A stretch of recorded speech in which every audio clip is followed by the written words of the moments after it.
నెలల నుంచి party office open చేయాలని చెప్పి మేము రకరకాల మీటింగ్లు పెట్టుకున్న తర్వాత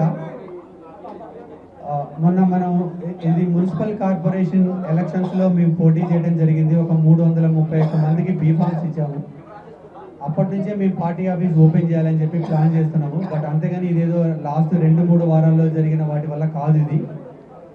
ఎందుకంటే మనకి ఇంతకుముందు ఇక్కడ పార్టీ ఆఫీస్ ఉండేది. తర్వాత మన ఎలక్షన్స్ తర్వాత దాంట్లో ఒక అగ్ని ప్రమాదం జరిగి ఫైర్ యాక్సిడెంట్ జరగడం వల్ల పార్టీ ఆఫీస్ క్లోజ్ చేయడం జరిగింది. సో తర్వాత ఒక 1 ఇయర్ గ్యాప్ తర్వాత మళ్ళీ పార్టీ ఆఫీస్ చూస్తున్నాం. మేము చూసి ఈరోజు ఇక్కడ ఓపెన్ చేయడం జరిగింది. సో తెలంగాణలో ఇది Janasena party care of address అండి. ఇప్పటి నుంచి ఎవరైనా జన సైనికులు ఏ రాష్ట్రంలో ఏ మూల నుంచి అయినా ఇక్కడికి వచ్చి మాట్లాడుకునే వాళ్ళు రావచ్చు. ఇక్కడ పార్టీకి సంబంధించిన ముఖ్య నాయకులు ప్రతి ఒక్కరు ప్రతిరోజు ఇక్కడ ఉంటారు. సో ఎటువంటి సమస్యలు ఉన్నా ఇక్కడ విని వాళ్ళతో మాట్లాడి ఆ సమస్యలు తీసుకొని అది మేము మా వాయిస్ ద్వారా ఎలా ముందుకు తీసుకెళ్ళాలి అనేది కూడా రేపటి నుంచి మేము స్టార్ట్ చేయబోతున్నాము. త్వరలో జాయినింగ్ కమిటీ ఒకటి రేపు కానీ ఎల్లుండి కానీ ఒక జాయినింగ్ కమిటీ ఒకటి అనౌన్స్ చేయబోతున్నాము. ఎందుకంటే పార్టీలో చేరికలకు చాలామంది దగ్గర నుంచి మాకు ఇంట్రెస్ట్ ఉంది. సో దాన్ని కరెక్ట్గా స్ట్రీమ్ లైన్గా చేయాలని చెప్పి ఒక జాయినింగ్ కమిటీ అనేది రేపు అధ్యక్షులు వారు అనౌన్స్ చేస్తారు. అనౌన్స్ చేసిన తర్వాత చేరికల కార్యక్రమం స్టార్ట్ అవుతుంది. ఈరోజు అధ్యక్షులు వారు వచ్చిన తర్వాత కొంతమంది జాయిన్ అవుతున్నారు. వాళ్ళ జాయినింగ్ ప్రోగ్రామ్ ఉంది ఈరోజు. బట్ ఈరోజు ఎక్కువ మందిని అకామిడేట్ చేయలేకపోయాము బికాజ్ ఆఫ్ ద స్పేస్ వల్ల. సో రేపు ఎల్లుండి తర్వాత మళ్ళీ అధ్యక్షుల వారి ఇంట్లో కానీ లేకపోతే మళ్ళీ ఇక్కడ పార్టీ ఆఫీస్లో కానీ జాయినింగ్ కార్యక్రమాలు అనేవి జరుగుతాయండి. మా అధినేత శ్రీ పవన్ కళ్యాణ్ గారు మా ఎజెండా ఒకటే, గత ప్రభుత్వాలు 9.5 సంవత్సరాలు పాలించిన ఈ రాష్ట్రానికి మనకి ఏం చేసేదని. ఎందుకంటే 2014 నుంచి 2026 వరకు 24 లక్షల కోట్ల రూపాయలు బడ్జెట్ ప్రవేశపెట్టింది. దాంట్లో ఉద్యమకారుల గురించి ఒక 1000 కోట్లైనా పక్కకు పెట్టింది. ఇది మా ప్రశ్న. ఎందుకంటే అసలు ఉద్యమకారులు అంటే రాష్ట్రాన్ని వాళ్ళు కష్టపడి చాలామంది అగ్నికి ఆహుతులైపోయి వస్తే వాళ్ళ గురించి ఏ ఒక్క ప్రభుత్వం మాట్లాడదు. దాని మీద మేము గట్టిగా బలంగా రాబోయే రోజుల్లో మాట్లాడతాం. 24 లక్షల కోట్లలో 1000 కోట్లు కానీ 2000 కోట్లు కానీ తీసి వాళ్ళ గురించి సంక్షేమ నిధి కింద తీయలేదు. అదేవిధంగా మన ప్రొఫెసర్ జయశంకర్ గారి విగ్రహం ఎక్కడైనా ట్యాంక్ కానీ ఎక్కడైనా ఆ 12 ఏళ్ళకి పెట్టడానికి ఎవరికైనా ఆలోచన వచ్చిందా? అదేవిధంగా శంకరమ్మ గారు పోటీ చేస్తే యునానిమస్గా ఎమ్మెల్యే చేయొచ్చు, అక్కడ ఏమన్నా చేయగలిగిందా? అంటే ఇవన్నీ ఎట్లుందంటే ఈ ఇష్యూస్ అన్ని ఎందుకు మాట్లాడుతున్నా అంటే ఈరోజు మేము పార్టీ అనగానే చాలామంది మళ్ళా ఒక ప్రాంతీయ ఉద్దేశాలు రెచ్చగొట్టడానికి ప్రయత్నం చేస్తున్నారు. కాబట్టి వాళ్ళు ఒకసారి ఆత్మ పరిశీలన చేసుకోవాలి. మేము దాని గురించి ఫైట్ చేస్తున్నాం. అదేవిధంగా జనసేన పార్టీ రాబోయే రోజుల్లో బలంగా నిలబడుతుంది. ప్రతి కార్యకర్తకు కానీ తెలంగాణ ప్రజల్లో ఎవరికి ఏ సమస్య వచ్చినా కానీ ప్రభుత్వం దృష్టికి బలంగా తీసుకెళ్తాం. మేము ఎక్కడ కూడా లొంగకుండా ఆ ఒక్క ప్రభుత్వాన్ని మేము నిలదీసి ఆ ఒక్క సమస్యని పూర్తయ్యేలాగా ప్రయత్నం చేస్తామని మీ ద్వారా తెలియజేస్తున్నాం.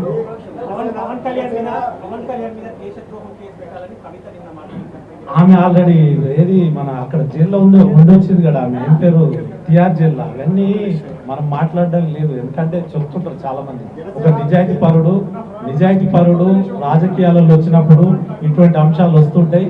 దాని గురించి మేము అంత స్పందించే అవసరం లేదు. అది వేరే విషయం, ఇది వేరే. ఇక్కడ వాళ్ళ అబ్బాయి ఇక్కడ ఆహుతైంది, అగ్నికి ఆహుతైన వ్యక్తి, అతని గురించి మాట్లాడుతాం.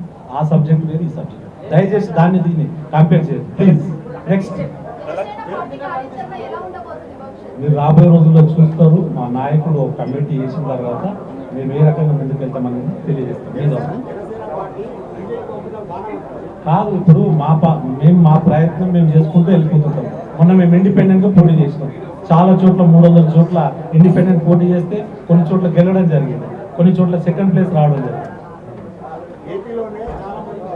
మీరు తెలంగాణ పార్టీ కార్యాలయం గురించి తెలంగాణ గురించి మాట్లాడితే బాగుంటుంది. ఏపీలో అక్కడ జరిగే 100% పోటీ అది చూద్దాం ఆ సమయం బట్టి. ఇప్పుడు మనం రేపటి ఏం జరుగుతుందో తెలియదు. ఇప్పుడు ఇక్కడ మీరు ఇక్కడికి వెళ్ళి బయటికి వెళ్తారు, ఏం జరుగుతుందని నాకు తెలుసా? రాజకీయాలల్లో అర్థం చేసుకోవాలి మనము. రేపు రేపు పరిస్థితులు బట్టి ఉంటాయి. ఇప్పుడైతే మేము సింగిల్గానే వెళ్ళాలని ఆలోచన, మేము సింగిల్గా వెళ్ళాలని ఆలోచన ఉంది.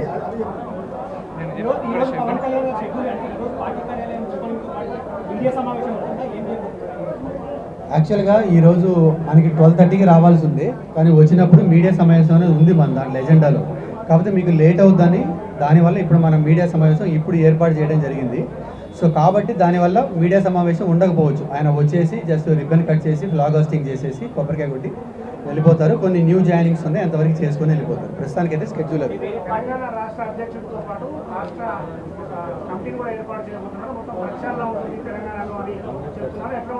తెలంగాణలో 100% తెలంగాణ బిడ్డలకే ఇక్కడ ప్రాధాన్యత ఉంటుంది. తెలంగాణ రాష్ట్ర అధ్యక్షుడు కూడా తెలంగాణ బిడ్డే ఉంటాడు. ఇక్కడ ఇన్ఛార్జి కానీ మొత్తం ఇక్కడ జిఎస్ కానీ జనరల్ సెక్రటరీ కానీ అందరూ తెలంగాణ బిడ్డలే ఉంటారు. ఇప్పుడు ఇక్కడ మీరు స్టేజ్ మీద చూస్తుంది కూడా తెలంగాణలో పుట్టిన వాళ్ళే మీరు. ఎందుకంటే పాదయాత్ర చేయాల్సి వస్తుంది, చేస్తాం, డెఫినెట్గా చేస్తాం. బట్ మేము సమస్యల మీద పోరాటానికి మాత్రమే ఈరోజు ఇక్కడ మనం మీ అందరికీ చెప్పేది ఏంటంటే, ఇది ఒక కేర్ ఆఫ్ అడ్రస్. ఎవరైనా వచ్చేదైనా సమస్య ఉంది కలవాలి అన్నప్పుడు ఇక్కడికి రండి, మీ సమస్యలన్నీ తీసుకుంటాం. దాంట్లో మాకు చేతనైనంత వరకు మా గొంతు వినిపించడానికి ట్రై చేస్తాం. కంపల్సరీగా మనం నాయకుల్ని వెనుకునేటప్పుడు మాత్రం వాళ్ళు ఎక్కడి నుంచి వచ్చారు, ఎలాంటి బ్యాక్గ్రౌండ్ నుంచి వచ్చారు, ఎటువంటి భావజాలంతో ఉన్నారు, ముఖ్యంగా జనసేన సిద్ధాంతాల్ని వాళ్ళు గుండె లోతుల్లోకి ముందుకు తీసుకెళ్ళగలరా లేదా అనేవి పరిగణలోకి తీసుకొని అన్ని కులాలు అన్ని మతాల నుంచి కూడా పరిగణలోకి తీసుకొని నాయకత్వాన్ని సెలెక్ట్ చేయడం జరుగుతుంది. పార్లమెంట్ కమిటీలు వేయబోతున్నాము, జాయినింగ్ కమిటీ వేయబోతున్నాము, రాష్ట్ర కోర్ కమిటీ వేయబోతున్నాము, వీర మహిళ కమిటీ వేయబోతున్నాము, యూత్ కమిటీ వేయబోతున్నాము, స్టూడెంట్ కమిటీ వేయబోతున్నాము, సేవాదళ కమిటీ వేయబోతున్నాము, వారాహిగణం కమిటీ వేయబోతున్నాము. ఇంకా చాలా కమిటీలు ఉన్నాయి. దానికి సంబంధించిన ఎక్సర్సైజ్ కూడా ఆల్రెడీ స్టార్ట్ చేశాము. డెఫినెట్గా రాబోయే కాలంలో ఒక 1 to 2 months 60 days పెట్టుకున్నాం మేము టార్గెట్.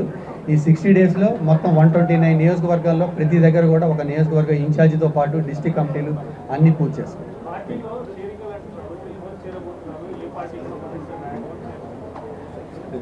అంటే అన్ని రకాల పార్టీల నుంచి ఉన్నది ఇప్పుడు ఇంట్రెస్ట్ ఉంది, ఒక పార్టీ అని ఏం లేదు. బట్ మనం ఏంటంటే ఇప్పుడు ఏదో ఒక రాజకీయ నాయకుడు వచ్చేసి ఇవాళ జాయిన్ అయ్యి మళ్ళీ ఎలక్షన్లో సీట్ రాకపోతే మళ్ళీ నెక్స్ట్ వెళ్ళిపోయేది కాకుండా మనం ఏంటంటే మాతో పాటు ఇంకొక నెక్స్ట్ 10 years ట్రావెల్ చేయగలిగిన వాళ్ళు ఎవరు ఉన్నారనేది చూసుకొని మా సిద్ధాంతాలకి అనుగుణంగా పనిచేసే వాళ్ళు మాత్రమే తీసుకోవడం జరుగుతుంది. ఉన్నారండి, చెప్తాం ఒకసారి. అది లిస్ట్ అంతా మీడియాకి ఇస్తాం మేము ఈరోజు.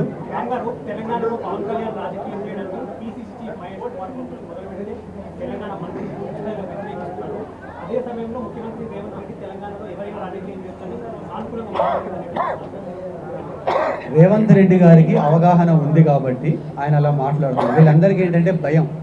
ఇప్పుడు రేవంత్ రెడ్డి గారు ఒక ముఖ్య నాయకుడు, ఆయన ముఖ్యమంత్రి కాబట్టి ఆయనకి తెలుసు, ఆయన స్థాయికి ఆయనకి తెలుసు. బట్ వీళ్ళు ఏంటంటే చిన్న చిన్న నాయకులు కదా, వీళ్ళకి రేపు అక్కడ మన జనసేన వాళ్ళు పోటీ చేస్తే ఓడిపోతామేమో, మా ఓట్లు చీలిపోతామేమో అంటే వీళ్ళకి యాక్చువల్గా కళ్యాణ్ గారి గురించి మాట్లాడే స్థాయి కూడా లేదు. దాని గురించి నేను ఇప్పుడు కౌంటర్ కూడా ఇవ్వదలుచుకోవట్లేదు.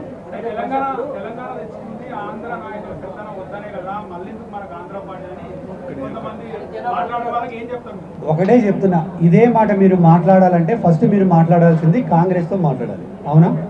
కాంగ్రెస్ ఇక్కడ రూలింగే చేయకూడదు. మరి తర్వాత బీజేపీతో కూడా మీరు మాట్లాడాలి. ఇదే క్వశ్చన్ ఇదే మీడియా వాళ్ళు బీజేపీ వాళ్ళు ప్రెస్ మీట్ పెట్టినప్పుడు, కాంగ్రెస్ ప్రెస్ మీట్ పెట్టినప్పుడు మీరు ఎక్కడో నార్త్ ఇండియా వాళ్ళు కదా మా దగ్గరికి ఎందుకు వచ్చి పాలన చేస్తారు? అసలు కవితనే ఉండదు ఇక్కడ. నాకు తెలిసి మ్యాక్సిమం 2-3 నెలలు పోద్ది. ఆమెకి ఏంటంటే మార్నింగ్ ఒక అనలిస్టులు ఉంటారు, ఒక 3 వాళ్ళు చెప్తారు, అమ్మ నీ గ్రాఫ్ తగ్గింది, నువ్వు ఈరోజు పవన్ కళ్యాణ్ గారి గురించి మాట్లాడకపోతే నీ గ్రాఫ్ పెరగదని చెప్తారు. సో ఆమెకి రోజు ఏదో ఒకటి పవన్ కళ్యాణ్ ఆమె గురించి మేము ఇంటర్నల్గా డెసిషన్ ఏం తీసుకున్నామంటే కవితకి మేము ఎవరు రెస్పాండ్ అవ్వం. ఓన్లీ రెస్పాండ్ అవుతారంటే మా క్యాడర్ అవుతారు, నాయకులు ఎవరు కవితకి రెస్పాండ్ అవ్వరు. ఇది మేము తీర్మానించుకున్నాం పార్టీ తరఫున. ఎందుకంటే అనవసరంగా మేము కవితని పెంచదలుచుకోవట్లేదు. కవిత స్థాయి ఏంటో మాకు తెలుసు.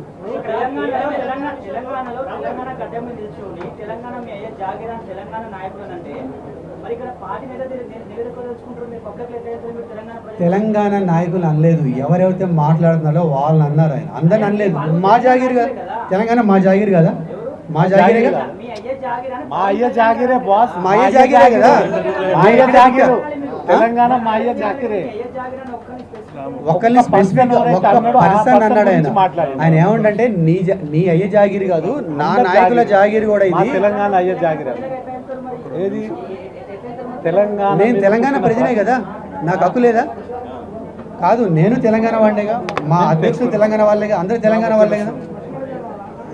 దెన్ మీరు అడిగిన పలు ప్రశ్నలు ఏవైతే ఉన్నాయో, ముఖ్యంగా జనసేన పార్టీ తెలంగాణలో రాబోయే రోజులు ఏంటంటే, మేము ఏదైతే కార్యాచరణతో తెలంగాణలో జనసేన పార్టీ ముందుకెళ్తుందో, ఇక్కడ వచ్చేసేసి తెలంగాణకు సంబంధించిన నాయకులు, తెలంగాణలో పుట్టి పెరిగిన వ్యక్తులు, ఎందుకంటే రాబోయే రోజుల్లో మీరు క్లియర్గా మా అధ్యక్షులు వాళ్ళు ఏదైతే మొన్న 3 రోజుల పర్యటనలో ఢిల్లీలో ఏదైతే చెప్పిన అనౌన్సేషన్ ఉండేవో మీకు చాలా స్పష్టంగా మీడియా మిత్రులకు అందరికీ తెలుసు.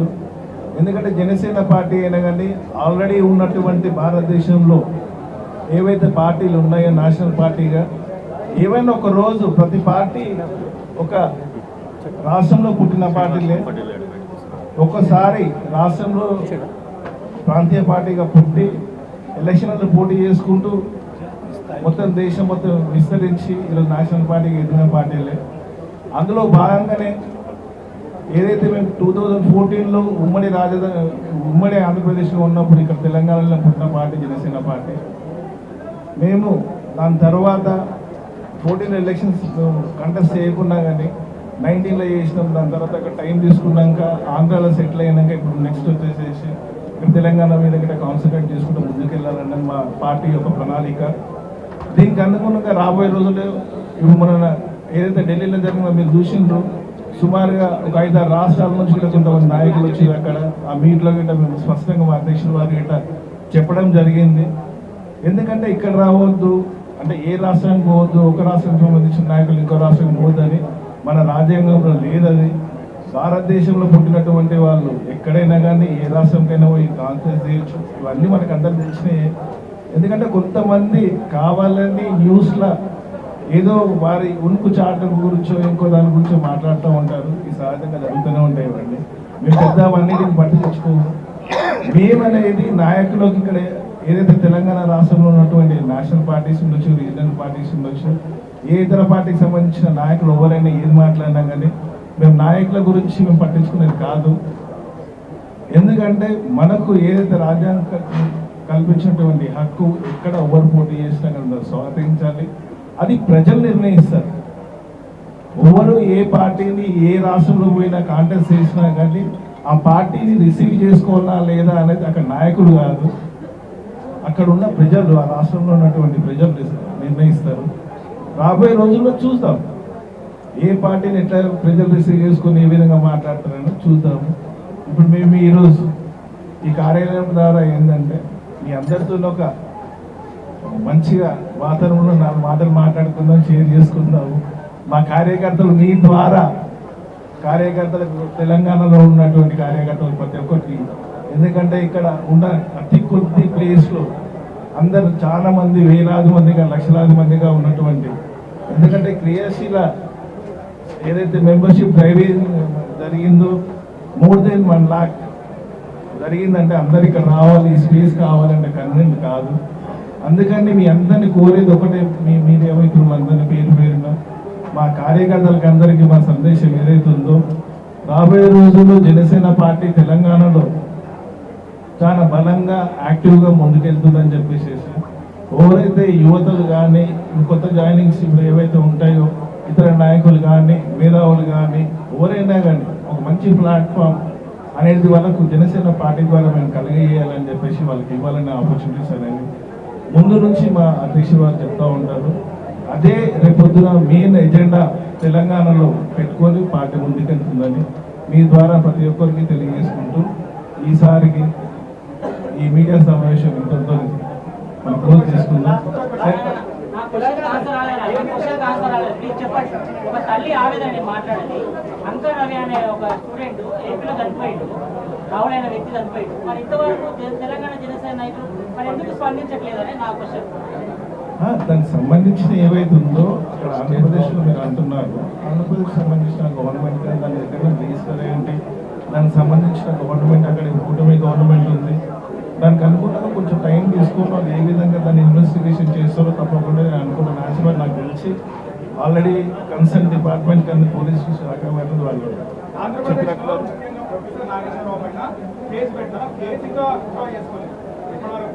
చెప్పినట్లు ప్రత్యేకించి నేను ఒకటి మీ అందరినీ కోరేది ఒకటి, మీరు దీన్ని ఆంధ్రప్రదేశ్ రాష్ట్రం తెలంగాణ రాష్ట్రం అని సపరేట్ చేసి మాట్లాడడం అనేది ఒక్క నిమిషం ఒక రిక్వెస్ట్ చేస్తున్నాను. ఏదైనా కానీ మేము ఒక హోదాలో మాట్లాడతాం, ప్రత్యేకించి ఇక్కడ అక్కడ అని చెప్పకండి.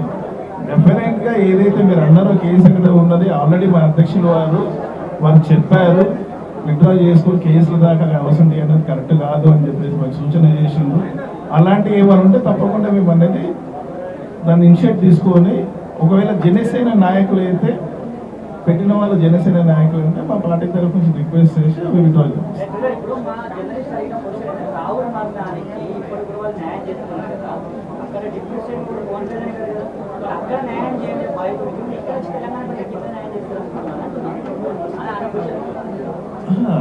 ఇప్పుడు ఇమ్మీడియట్గా న్యాయం జరగాలంటే ఎక్కడైనా కానీ ఆంధ్రాలో కానీ తెలంగాణలో అయినా యావత్ భారతదేశంలో ఎక్కడ ఇటువంటి సంఘటన జరిగినా కానీ వారికి ప్రత్యేకంగా న్యాయం జరగాల్సిందే.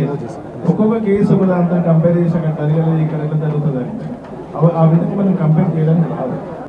ఇప్పుడు మీ అందరికీ ఒకటే చెప్తున్నారు, ఇప్పుడు ఎవరికో అన్యాయం జరిగింది అంటున్నారు కదా, ఇదే మీడియా మిత్రులు మరి 1200 మంది బలిదానాలు అయ్యారు కదా, అడిగారా మరి మీరు?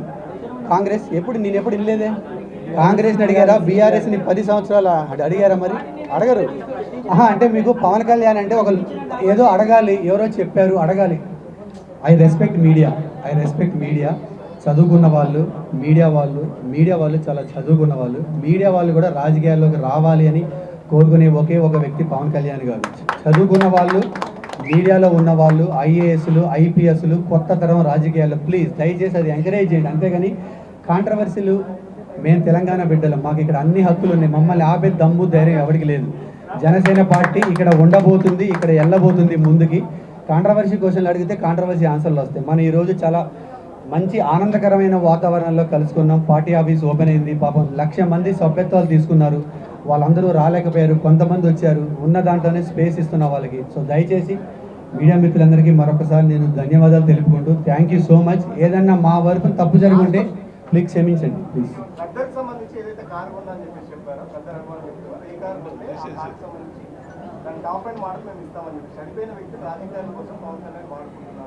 ఎవరు చెప్పారు ఇస్తామని?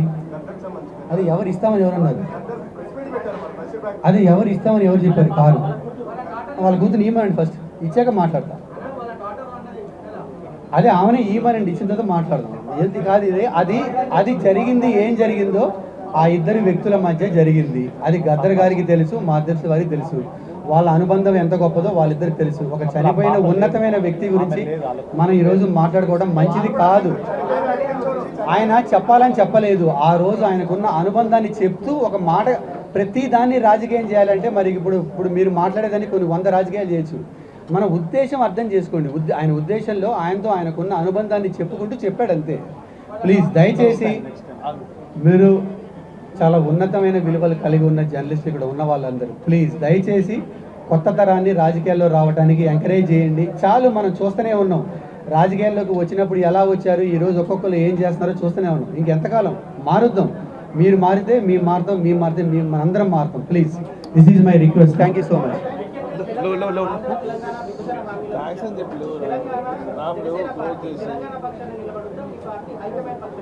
తెలంగాణ జనసేన పార్టీ తెలంగాణ పక్షం నిలబడుతుంది. బట్ 2 రాష్ట్రాలలో ఎవరికి అన్యాయం జరగకూడదు, ఇద్దరికీ న్యాయం జరగాలి.